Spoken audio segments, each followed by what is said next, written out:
មាននិស័យក៏ជួបអង្គនិស័យយើងក៏បាយទូនបងស្រក់ទឹកភ្នែកអង្វរមានស្ងួនក៏អូនចាក់ចេញទៅកុំហុំបងខំគ្រីមុនមានមនុស្សល្អក្បែរមិនចេញថែពើពេលអូនចេញទៅទៅដឹងស្ដាយក្រោបើសិនមានឱកាសបងនឹងច្បាស់លាស់ជាងមុនធ្វើជាមនុស្សចាំទុំមិនប្រើអារម្មណ៍ងងក់ដូចកូនក្មេងឆ្អែតចិត្តអូនក៏ដើរចេញបើកបែងដូងទទួលបរំផ្សេងឲ្យបងដលេងអូនជ្រុលស្រឡាញ់ទេហាបើមិនមែនជាគូកុំអោយជួបគ្នាមាននិស័យត្រឹមជាសង្សារគ្មានវាសនាបានរៀបការជាប្រពន្ធប្តីអ្នកក្រោយគេច្បាស់លងគេបានប្រានស្មួនបងស៊ូរាប់ឆ្នាំគ្មានន័យគេប្រើពេលខ្លីយំស្រីចេញពីទ្រូងបង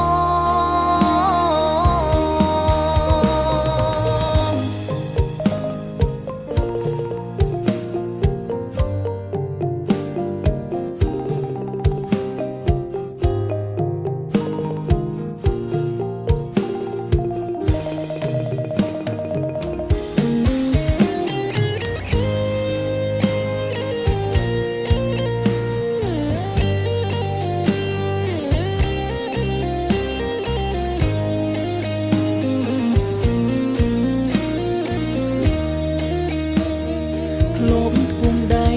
សន្យាពាក់ឈុតរៀបការនឹងគ្នាចំក្រោយអង្គវេលាអស់សិទ្ធទៀមទាបាននៅក្បែរប្រាណស្រីសល់ត្រឹមពាក្យសងសាចាំង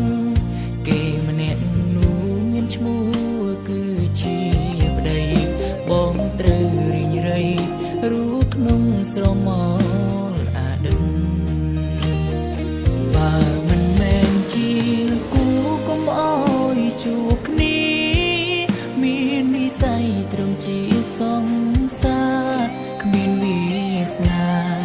បានរៀបការជាប្រពន្ធប្តីអ្នកក្រោយគេច្បាស់លងគេបានប្រានស្មួនបងស៊ូរាប់ឆ្នាំគ្មានន័យគេប្រើពេលខ្លីយំស្រីចេញពីទ្រូងបងបើមិនមែនជាគូកុំអោយជួបគ្នាមាននិស័យត្រឹមជាសង្សារគ្មានវាសនាបានរៀបការជាប្រពន្ធប្តីអ្នកក្រោយគេច្បាស់លងគេបានប្រានស្មួនបងស៊ូរាប់ឆ្នាំគ្មានន័យ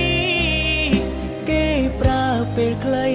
យំស្រីចេញពីទ្រូងបងជូនពរឲ្យស្រីនឹងគេរួមមានក្តីសុខចរ